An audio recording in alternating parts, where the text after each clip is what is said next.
Cumprimentamos a todos nossos queridos, amados irmãos em Cristo Jesus com a paz do Senhor. Com muita alegria que nós já damos continuidade à nossa aula extra, à nossa segunda parte, que vamos falar sobre a lição de número 11, o homem do pecado.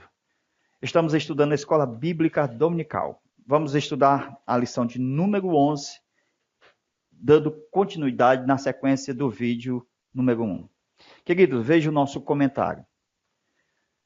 No tópico de número 1, fala do homem do pecado.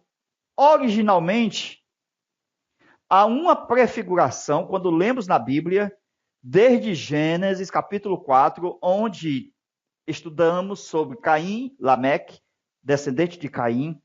Então, essas pessoas que se opõem a Deus, eles têm um espírito que nos dias de Jesus era o mesmo espírito operando contra Cristo.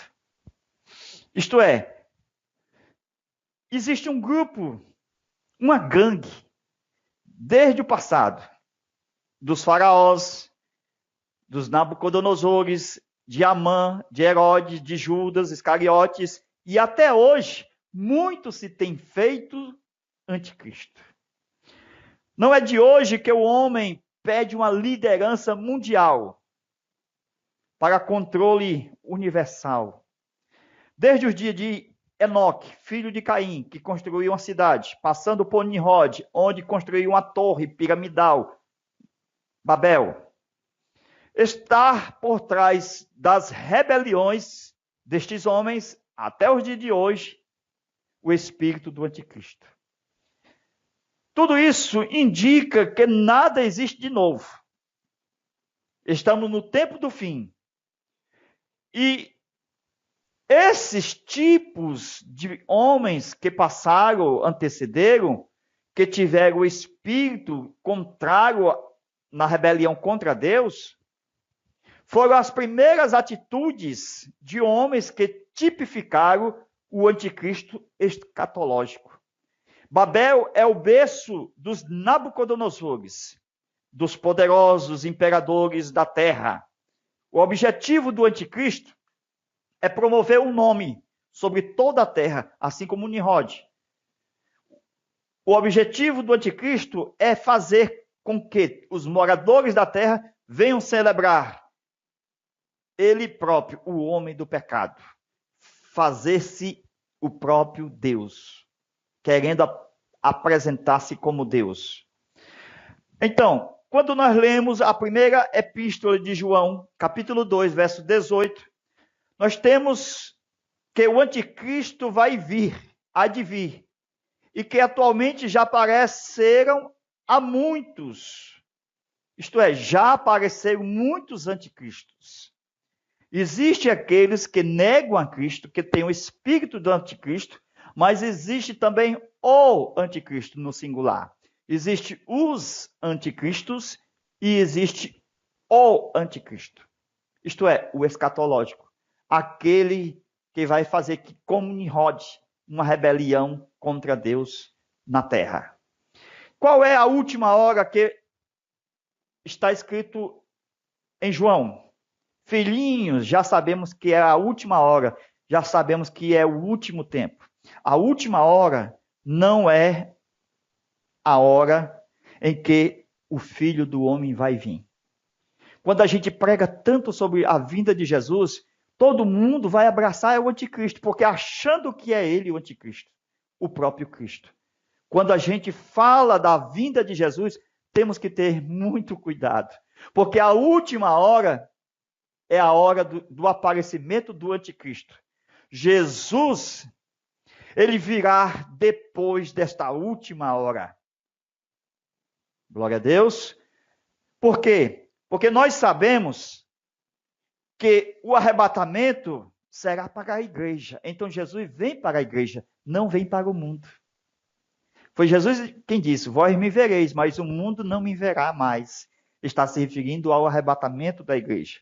Mas nós podemos observar que dentro do atraso do arrebatamento, que muitos estão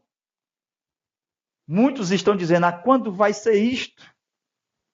Mas está escrito na parábola, capítulo 25 de Mateus, mas à meia-noite ouve-se o clamor, aí vem. Não existe a mensagem da meia-noite, de que o arrebatamento será meia-noite. Está escrito na parábola que aí vem. Não diz que veio, aí vem. Nós temos um atraso, porque a festa de casamento deveria ser até 10 horas, mas até meia-noite o noivo não apareceu. Então o texto não diz que ele já tinha chegado. Nós estamos dentro da hora do atraso. É a prova de paciência, é a prova da nossa unção com Deus, do nosso depósito.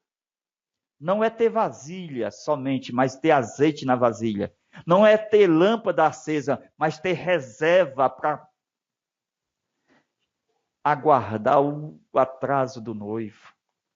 Mas a última hora, ou o último tempo, é do aparecimento do anticristo. Veja na Bíblia, está escrito na primeira epístola de João, capítulo 2, verso 18, que ele vai aparecer, o anticristo, nesta última hora. Mas Jesus vem na hora do atraso, da demora, glória a Deus. Esta hora é do verdadeiro Cristo. O verdadeiro cristão não está no meio deles. Aquele Cristo que os cristãos esperam não estará no meio do mundo. Os falsos cristos, eles se adiantam. O verdadeiro se atrasa. Os que saem do nosso meio, que são contra Deus, revela que em qual tempo nós estamos na história? Quando você vê pessoas se rebelando contra Deus, falando mal das Escrituras, de Jesus, do Espírito Santo, vocês estão percebendo o tempo, que já é a última hora, glória a Deus. E esta última hora é a hora do aparecimento do anticristo. Mas Jesus está vindo na demora. Isto é, nesse tempo de demora, em que muitos estão com a lâmpada acesa, mas está faltando a reserva para esperar o atraso do noivo. Desde os tempos de João, a igreja sofre por espíritos de anticristo. No Apocalipse, capítulo 13, versículo 1, o homem do pecado é a mesma besta, aquela primeira que sobe da terra. O mundo vai se perder, já está perdido. Por que o mundo se perde? Porque eles rejeitaram o Deus de amor, o Deus da verdade. Como eles seriam salvos? Porque eles se opõem a Deus, porque eles têm o espírito do anticristo. O homem do pecado é a primeira besta apocalíptica. É o anticristo, semelhante àquela estátua vista por Nabucodonosor. O tempo de aparição do anticristo é a última semana de Daniel. Os 10 chifres são equivalentes aos 10 dedos da estátua, vista por Nabucodonosor, que equivale a 10 blocos de nações. Preste atenção, o que está acontecendo hoje no mundo. O presidente da França, juntamente com as Nações Unidas, o Papa e outros estão, escute aí, os 10 blocos de nações que são domínios visíveis no mundo, que estão sendo formados para a última hora. As 7 cabeças são domínios invisíveis. Aquelas 7 cabeças lá do Apocalipse. Quando você vê aquele dragão com 7 cabeças.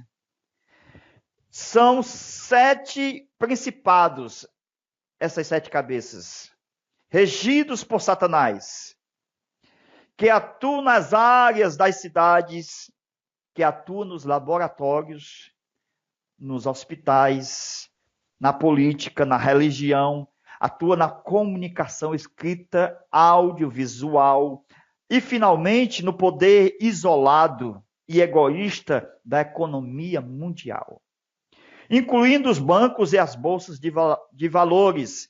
São no total 7 poderes que movem o mundo inteiro, buscando a globalização para estabelecer um único governo, o do homem do pecado.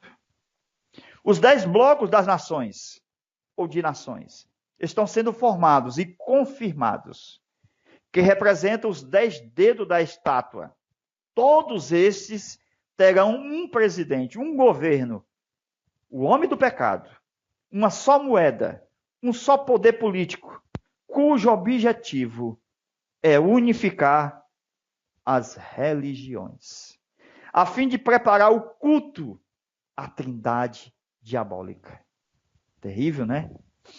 Nos dias do anticristo, a mentira terá o poder da verdade.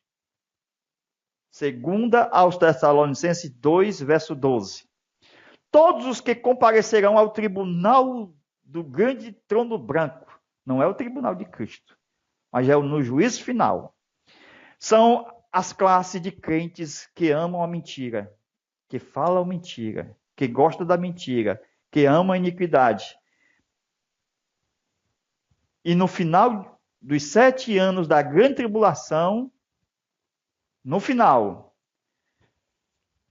vocês vão ver Jesus voltando. E Israel, no período dos 7 anos, na metade, vai reconhecer que o anticristo é coisa do diabo.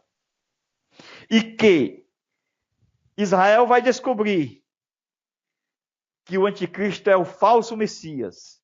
E o anticristo, com suas falsificações, ele vai ganhar muito mais poder sobre as nações.